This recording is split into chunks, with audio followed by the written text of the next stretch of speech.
بسم اللہ الرحمن الرحیم۔ السلام علیکم ورحمۃ اللہ وبرکاتہ۔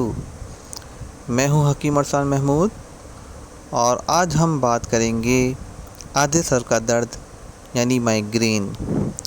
آدھے سر کا درد، اس کے مختلف نام ہیں۔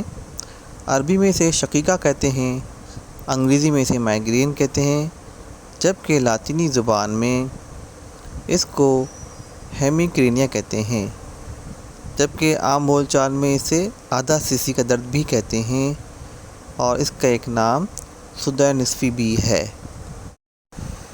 اس کی ڈیفینیشن ہم یوں کریں گے: سر کے اس درد کو کہتے ہیں جس میں سر کے نصف حصے میں شدید درد ہوتا ہے۔ اس مرض میں سر دو حصوں میں تقسیم ہو جاتا ہے۔ نصف سر تندرست رہتا ہے، جبکہ نصف سر میں شدید درد ہوتا ہے۔ سر کے درد کی تمام قسموں میں یہ انتہائی شدید درد ہے، جو آدھے سر میں اٹھتا ہے اور کبھی کبھی پورے سر کو گھیر لیتا ہے۔ عموماً یہ دورے کی شکل میں ہوتا ہے۔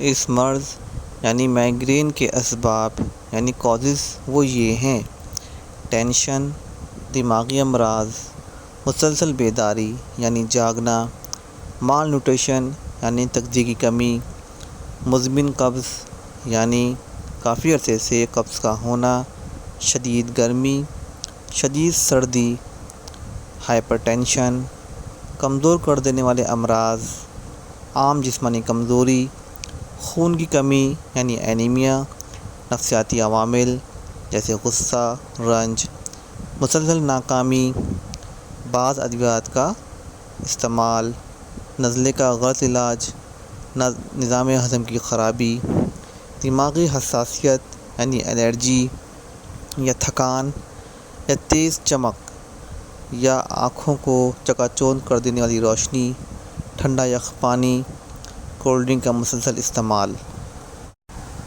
اس مرض کا ایک سبب دوران ایام خصوصی ہارمونوں کی پیدائش ہے۔ اس لیے اس درد کے دورے عموماً ان خواتین کو بھی زیادہ پڑتے ہیں جنہیں ایام ٹھیک نہ آتے ہوں یا ان کی کثرت ہو۔ اس کے علاوہ بچوں کو دودھ پلانے کے زمانے میں بھی درد کے دورے پڑ سکتے ہیں۔ اس کی ایک وجہ والدین سے بھی اس مرض کا بچوں کے اندر منتقل ہونا ہے۔ یہ بات پورے وثوق سے تو نہیں کہی جا سکتی، لیکن یہ چیز دیکھی گئی ہے کہ زیادہ دماغی کام کرنے والے لوگ بھی اس مرض کا ہدف بن سکتے ہیں۔ اب ہم بات کرتے ہیں اس مرض کی علامات یعنی سمپٹمز کی۔ عموماً یہ دورے کی شکل میں شروع ہوتا ہے، اور دورہ رفع ہونے کے بعد مریض خود کو پوری طرح صحت مند محسوس کرتا ہے۔ بعض لوگوں میں یہ طلوع آفتاب سے شروع ہوتا ہے اور دن بڑھنے کے ساتھ بتدریج بڑھتا ہے، اور جوں سورج ڈھلنے کے قریب ہوتا ہے درد کی شدت میں کمی ہوتی چلی جاتی ہے اور غروب آفتاب کے وقت ختم ہو جاتا ہے۔ مشاہدے میں یہ بات آئی ہے کہ ہلکا درد مریض کے پورے سر میں موجود ہوتا ہے، لیکن شدت نصف حصے میں ہوتی ہے۔ بعض لوگوں کو درد کے ساتھ متلی ہوتی ہے اور کبھی قے بھی ہو جاتی ہے۔ قے ہو جانے کے بعد درد موقوف ہو جاتا ہے یا اس میں کمی آ جاتی ہے۔ آنکھوں کے سامنے اندھیرا آ جانا، نظر کا درست نہ رہنا بھی اس کی مخصوص علاماتیں ہیں۔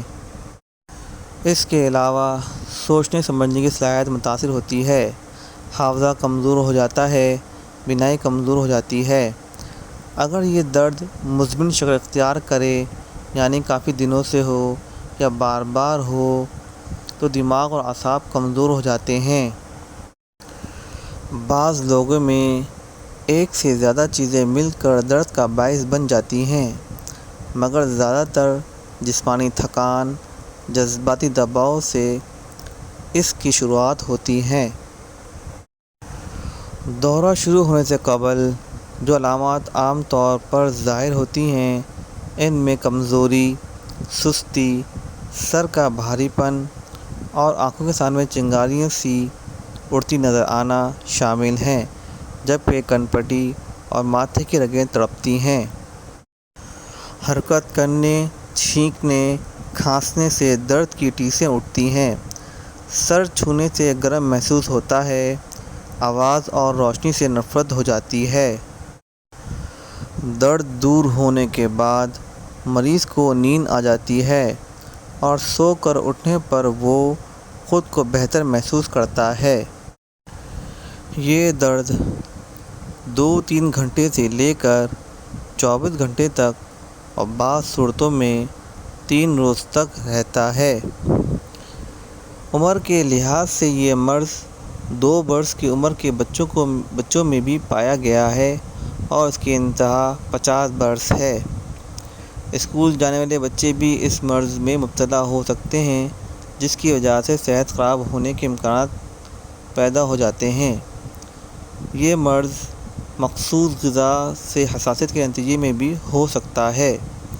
گرمی و سردی کی شدت بھی اس کے شروع ہونے کا سبب بن جاتی ہے۔ بہت زیادہ ٹھنڈا پانی پینے، نہانے یا تیرنے کے بعد مرض کا حملہ شروع ہو جاتا ہے۔ اس طرح تیز دھوپ میں چلنا پھرنا یا سورج کی چمک کو براہ راست دیکھنے یا اس کے عکس کو پانی، برف یا شیشے میں دیکھنے سے بھی یہی کیفیت پیدا ہو جاتی ہے۔ بہت گرم و خشک موسم، آندھی، شدید برف باری، گرد و غبار، ان سب کا تعلق درد کے حملے سے ہے، مگر یہ موسمی تبدیلیاں براہ راست مرض کا سبب نہ بن رہی ہوں، بلکہ ان سے پیدا ہونے والا ذہنی دباؤ درد کا سبب بن سکتا ہے۔ اب ہم بات کرتے ہیں احتیاطی تدابیر کی۔ درد شقیقہ یعنی مائیگرین شروع ہوتے ہی مکمل آرام بہترین علاج ہے۔ سر کو آہستہ آہستہ دباتے رہنا بھی اچھا علاج ہے۔ ٹینشن، ذہنی دباؤ یا تفرقات میں مبتلا ہوں تو انہیں دور کرنے کی کوشش کیجیے۔ شور و غل، ڈرائیونگ، سائیکل چلانا، دوسرے محنت و مشقت کے کام درد کی شدت میں اضافے کا باعث ہوتے ہیں، ان سے بچنا چاہیے۔ اگر ہاضمہ سبب ہو تو ہاضمے کا علاج کریں۔ اگر کوئی دماغی مرض سبب ہو تو اس کا علاج کریں۔ اگر کوئی اور مرض جیسے ہائپر ٹینشن ہو تو اس کا علاج کرنا چاہیے۔ اگر بیداری سبب ہو تو اس کا علاج کرنا چاہیے۔ اب ہم بات کرتے ہیں اس کے علاج یعنی ٹریٹمنٹ کی۔ طب یونانی میں جو ادویہ اس مرض کے لیے استعمال کی جاتی ہیں وہ نہ صرف بے ضرر ہوتی ہیں بلکہ اگر انہیں پابندی سے کھایا جائے تو یقینی طور پر اس کے بہتر نتائج برآمد ہوتے ہیں۔ ان ادویات میں ہم سب سے پہلے آپ کو ایک جوشندہ بتائیں گے۔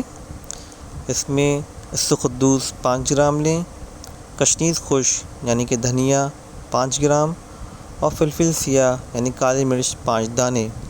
صبح شام ان کو 1 کپ پانی میں جوش دے کر چھان کر ٹھنڈا کر لیں اور صبح شام اس کو استعمال کریں۔ اس کے ساتھ خمیرہ گوزمان امری یا پھر خمیرہ گوزمان امری جوہردار صبح شام ہاف ٹی اسپون لینے سے بھی فائدہ ہوتا ہے۔ اس کے علاوہ عطف السقدوس، عطف الکشنیزی، ہمراہ عرق گوزمان لینے سے بھی فائدہ ہوتا ہے۔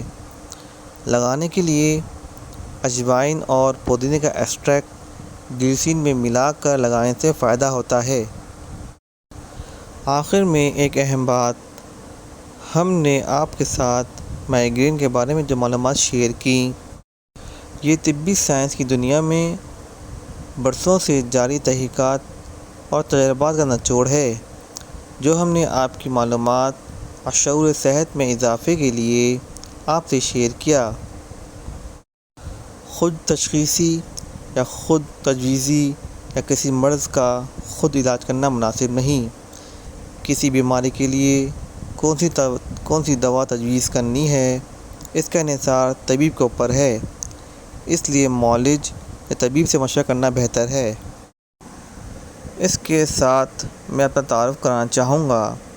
میرا نام حکیم ارسلان محمود ہے اور میں نے ہمدرد یونیورسٹی سے گریجویشن BEMS کیا ہے اور میں گزشتہ 14 برس سے طبیب کی حیثیت سے اپنے فرائض انجام دے رہا ہوں۔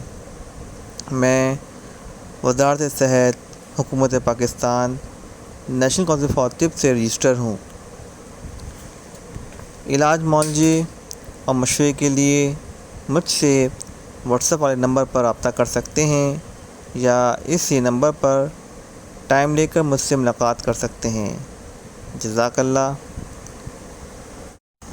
السلام علیکم ورحمۃ اللہ وبرکاتہ۔